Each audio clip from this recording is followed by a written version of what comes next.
Hoje a gente vai mergulhar numa história incrível que vem de um texto fundamental do Zen budismo, o Sutra de Huineng. É uma história que vira de cabeça para baixo muita coisa que se pensa sobre o que é a iluminação.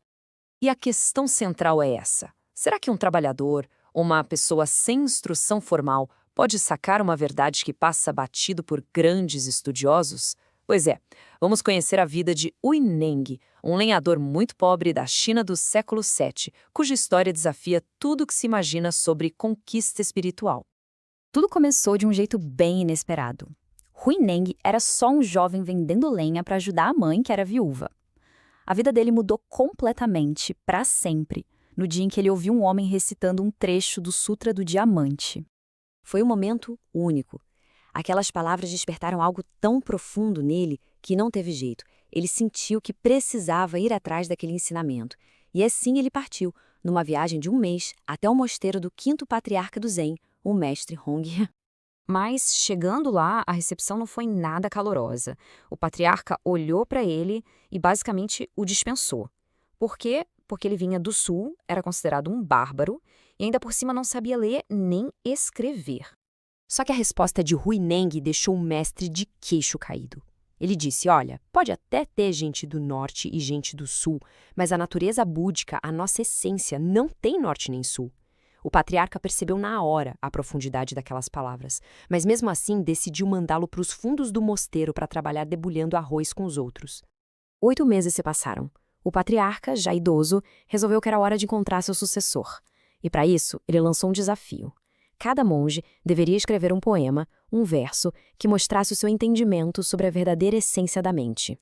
Todo mundo já tinha um favorito, claro. O monge-chefe, Xin Shao, era o mais respeitado, o mais provável sucessor.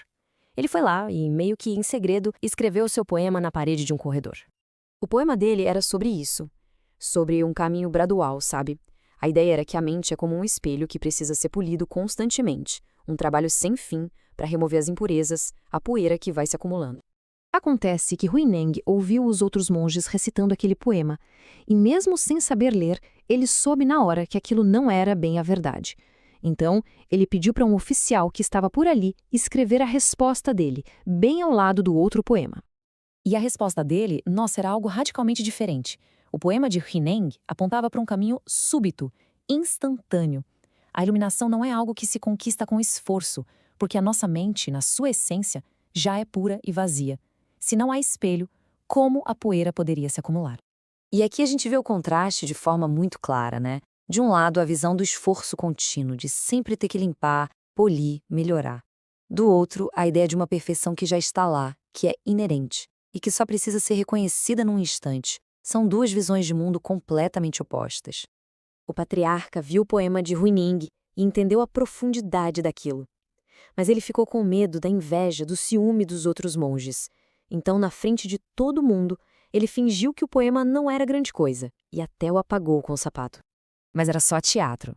Naquela mesma noite, em segredo, ele chamou Huineng ao seu quarto. Ali, o mestre explicou o Sutra do Diamante para ele. E quando Huineng ouviu a frase, deve-se usar a mente de tal forma que ela fique livre de qualquer apego, algo aconteceu. Ele atingiu a iluminação completa. E o ponto crucial é exatamente este. Ele percebeu que a nossa verdadeira natureza não é algo que a gente constrói com esforço. É algo que já está lá, puro, intocado. É só uma questão de descobrir, de desvelar. E com essa realização, o quinto patriarca não teve dúvidas. Ele passou a Huineng o manto e a tigela, os símbolos da sucessão. Ele era agora o sexto patriarca. E o conselho do mestre foi direto: fuja para o sul, agora, porque a sua vida está em perigo. Então, o ensinamento de Huineng, que nasceu dessa experiência toda, se baseia em alguns conceitos muito poderosos. Vamos dar uma olhada em como isso se desenvolve. O primeiro conceito é o de essência da mente. A ideia é que a nossa natureza fundamental já é perfeita. Pensa num céu azul completamente limpo. Às vezes, as nuvens passam e cobrem o azul, mas o céu, por trás, continua lá, perfeito e imutável. E essa natureza essencial possui o que se chama de prajna, que é uma sabedoria que não vem dos livros, não é algo que se estuda, é uma sabedoria que brota naturalmente quando a mente se livra dos apegos das nuvens. E para explicar a não-dualidade, que é uma ideia bem complexa, ele usou uma analogia genial. A paz interior, ou samadhi, e a sabedoria, ou prajna, são como uma lâmpada e a sua luz. São duas coisas com nomes diferentes, mas que, na verdade, são uma só. Não existe lâmpada sem luz, nem luz sem lâmpada. Elas surgem juntas. Depois de muitos anos vivendo escondido, o Huineng finalmente pôde começar a ensinar.